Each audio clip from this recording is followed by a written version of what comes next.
Perkenalkan, nama saya Dinda Rauf dengan NIM 013014250066,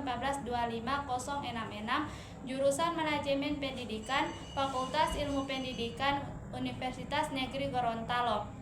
Izin saya mempresentasikan hasil tugas individu saya dengan dosen pengampu Ibu Prof. Dr. Novianti Japri, SPDI MPD, dengan judul makalah Proses dan Siklus Perencanaan Pendidikan.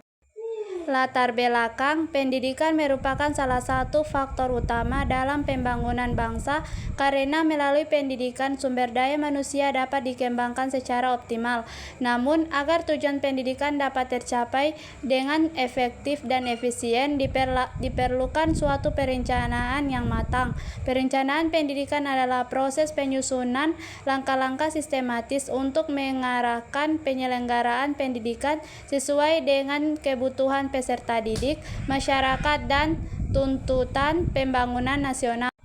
Pengertian pengantar pendidikan. Pengantar perencanaan pendidikan adalah kajian awal yang membahas dasar-dasar, konsep, prinsip, serta proses perencanaan dalam bidang pendidikan. Secara umum, perencanaan pendidikan merupakan suatu proses sistematis merumuskan tujuan, menetapkan langkah-langkah, serta mengalokasikan sumber daya agar kegiatan pendidikan dapat berlangsung secara efektif, efisien, dan sesuai dengan kebutuhan peserta didik maupun masyarakat.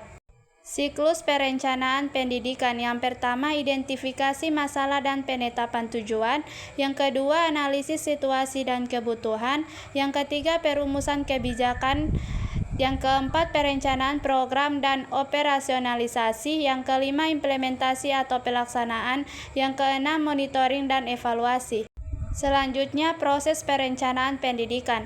Proses perencanaan pendidikan adalah serangkaian langkah sistematis untuk menentukan tujuan pendidikan, menganalisis kebutuhan, menyusun strategi, melaksanakan program, serta melakukan evaluasi demi mencapai hasil pendidikan yang lebih baik. Prinsip-prinsip dalam proses dan siklus perencanaan. Yang pertama, prinsip berorientasi. Yang kedua, prinsip berbasis data dan fakta. Yang ketiga, prinsip sistematis dan terpadu. Yang keempat, prinsip efisiensi dan efektivitas. Yang kelima, prinsip keterlibatan atau partisipatif. Yang keenam, prinsip fleksibilitas dan adaptabilitas. Yang ketujuh, prinsip relevansi. Faktor yang mempengaruhi perencanaan pendidikan. Yang pertama, faktor demokrasi. Yang kedua, faktor ekonomi. Yang ketiga, faktor sosial dan budaya. Yang keempat, faktor politik dan kebijakan. Yang kelima, faktor teknologi. Yang keenam, faktor lingkungan. Yang ketujuh, faktor kelembagaan. Yang kedelapan, kebutuhan dan tuntutan global. Terakhir, ada kesimpulan. Perencanaan pendidikan merupakan suatu proses yang sistematis, berkelanjutan, dan strategis dalam menentukan arah serta langkah-langkah pengembangan sistem pendidikan.